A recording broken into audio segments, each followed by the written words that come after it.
Bom dia, queridos alunos. Espero que todos estejam bem e vamos continuar com o nosso cronograma, tá? Nós começamos o capítulo 4 e dividimos em duas partes. A primeira parte foi a questão da tonicidade, da sílaba tônica. E agora vai ser a parte de acentuação gráfica. E nós vamos ver, na verdade, que são regras bem fáceis de todo mundo internalizar. E eu dividi em dois grupos, em dois blocos, regras gerais e regras específicas, tá? Vamos primeiro para as regras gerais. Eu vou sempre acentuar as palavras monossílabas tônicas terminadas em A, E e O, seguidas ou não de S. Como assim? Nós vamos lembrar primeiro que monossílabas são palavras que possuem apenas uma sílaba. Então, eu vou pegar essas palavras que só têm uma sílaba, terminadas em A, E e O, e vou acentuá-las, tá? Pá, já, ré, pó, cos. Então, monossílabas tônicas terminadas em A e O são acentuadas, seguidas ou não de S, tá certo? As oxítonas, terminadas em a, oas, e, oes, o, oos, em, oens, também serão acentuadas. Pará, jacaré, giló, armazém. Vamos relembrar a aula passada? Oxítona vai ser justamente aquela palavra que tem a sílaba tônica na posição última. É a última. Lembra que nós temos última, penúltima, antepenúltima? A oxítona vai ser aquela que tem a sílaba mais forte, sendo a sílaba tônica a última, tá? Contando sempre do final para o início. E aí também coloquei uma observaçãozinha aqui que é bem interessante. Oxítonas com ditongos abertos também serão acentuados. Ditongos abertos e tônicos. Ei, el, oi.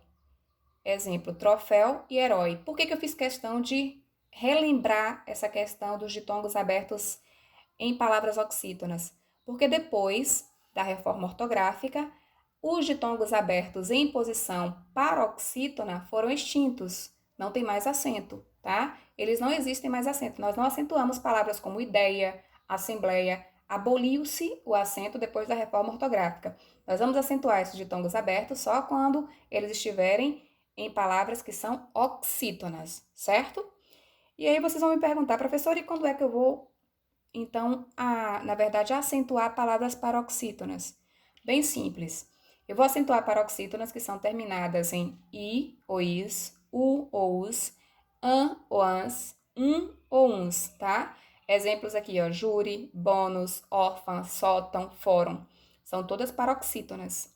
Também acentuarei paroxítonas terminadas em R, em X, em N, em L e em PS. Exemplo, repórter, câncer, tórax, amável, bíceps. E também acentuarei palavras paroxítonas terminadas em on ou ons, íon, elétrons, certo? Então, essas são as regrinhas de quando acentuar palavras paroxítonas.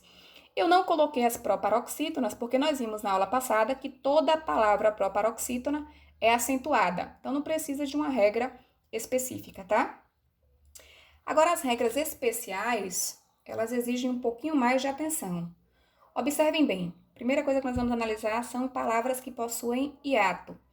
Vamos lembrar que hiato nós temos duas vogais e por termos duas vogais numa mesma palavra, elas ficam em sílabas separadas, porque as duas exercem esse som forte de vogal. Então, quando eu tiver um hiato com as letras I e U, alguns casos recebem acento, outros não. Vamos ver primeiro o caso que recebe o acento. Qual vai ser a regrinha? Observem bem. Se a segunda vogal do hiato for tônica ou acompanhada de S, a palavra vai receber acento. Exemplo, raízes, viúva, saúde, egoísta. Observem que a segunda vogal do hiato é justamente a sílaba tônica, é a sílaba mais forte. E ela pode vir ou não acompanhada de S. Se for ir ou nessa condição, nós vamos colocar o acento, certo?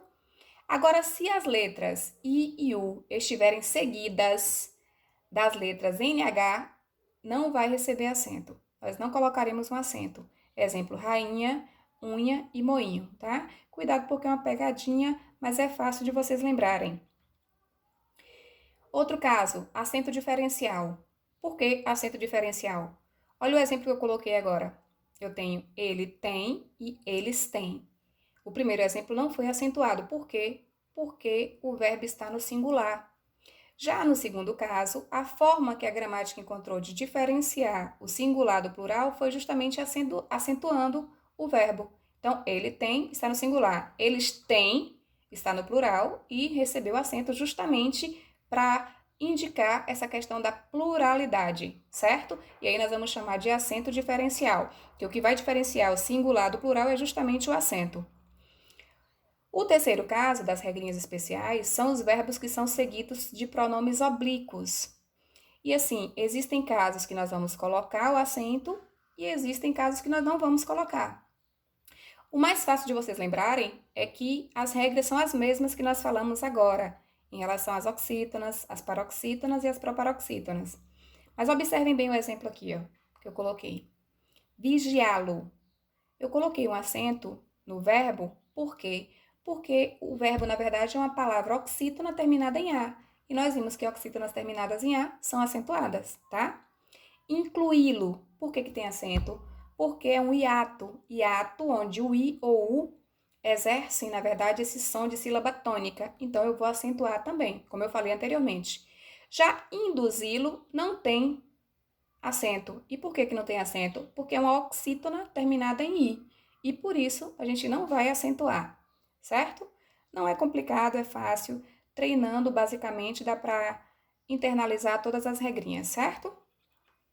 Nós vamos fazer, na verdade, duas atividades. A primeira atividade, que é do módulo 1, da página 41 e 42, as duas páginas aí, elas estão relacionadas à questão de acentuação, tá?